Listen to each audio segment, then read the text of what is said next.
Prime Minister Modi's US visit, External Affairs Minister Sushma Swaraj has already left for New York. In fact, she is landing in just a few minutes from now.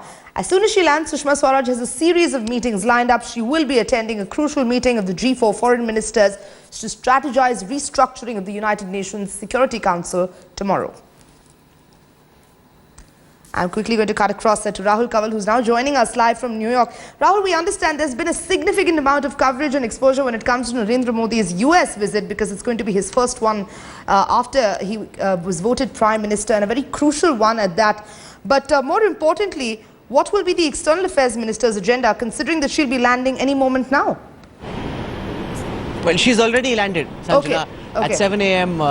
Eastern Standard Time, the Foreign Affairs Minister has landed. She was received by the permanent representative in New York. She will begin her series of bilaterals from this afternoon. She's got a bilateral with the Foreign Minister of the United Kingdom, Maldives, Nigeria, all of them lined up for this afternoon.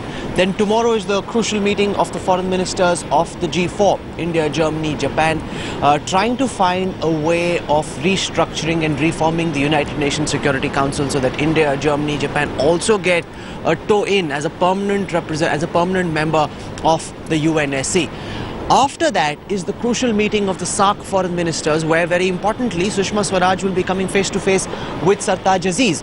Given the fact that Prime Minister Narendra Modi chose to cancel foreign secretary level talks after the meeting with the Hurriyat, this will be the first opportunity when a very senior leader from India will be coming face to face with her Pakistani counterpart. And all eyes will be on this meeting to see what emerges or what gets established in this meeting, because ever since this decision was taken, there has been a certain sense of hostility, or the ice is formed over this relationship, and this will be the first opportunity to see if there can be a thaw that develops. So that meeting taking place with Sushma Swaraj leading it, the foreign ministers of the SAARC countries present over there. And I must tell you, Sanjana, that all the MEA officials we've been speaking to, senior people who work with the minister very closely, have been full of praise for her work as a minister. They're saying she's highly assertive, even when she's meeting leaders from the United States. She doesn't get overawed. She's able to push India's point across. So clearly a lot of enthusiasm amongst the MEA staffers when it comes to receiving their minister Sushma Swaraj, who's just touched down in New York a short while ago, Sanjana. Rahul, using what you were talking about when it comes to India and Pakistan as a jumping off point, whether there's any disappointment from either quarters, considering that Nawaz Sharif and Narendra Modi are not going to be meeting, although they're going to be in New York at the same time?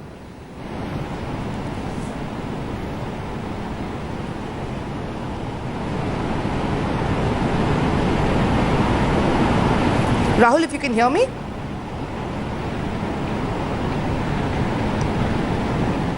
I will try and get back to Rahul Kaval. Remember, he's joining us live from New York, and the External Affairs Minister Sushma Swaraj has just reached there, and we give you a lowdown of her agenda for the following next days. And the countdown to Prime Minister's much-awaited US visit has begun. In just 48 hours from now, Narendra Modi will be landing in New York for the landmark visit.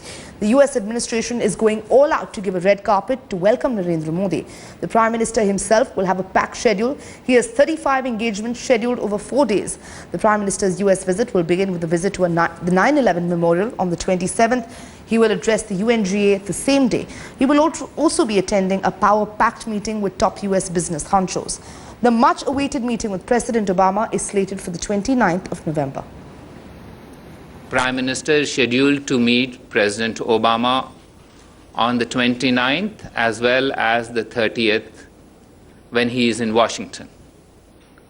He will also meet Vice President Biden, who is hosting a lunch along with Secretary of State Kerry. This will be on the 30th. Apart from these three leaders, Secretary of Defense Chuck Hagel will call on Prime Minister. Rahul Kaval is still with us from New York. Rahul, let me come back to you with our earlier question. Sushma Swaraj, you have been talking about what her agenda is going to be. More importantly, is there going to be any disappointment from either, is there any disappointment actually prevailing either from the Indian or the Pakistani side, considering that Nawaz Sharif and Narendra Modi are not going to be meeting, considering that they are in New York at the same time? Well, they're not really in New York at the same time, because Nawaz Sharif takes off on the 26th. That's when Prime Minister Narendra Modi will be landing. So they will overlap, but only very briefly.